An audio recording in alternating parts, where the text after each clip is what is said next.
వచ్చినాము. ఓకేనా? ఒకసారి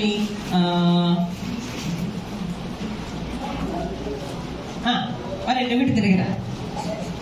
ఇప్పుడు చదవండి. సరిగ్గా పెట్టి.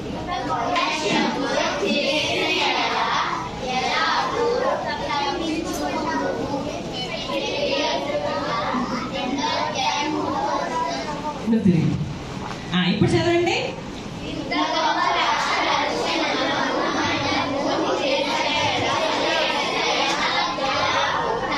ఇదేంటి?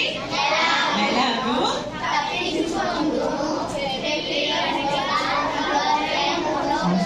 మీ పని ఇలా ఉందా? సరే, నువ్వు తిరిగా.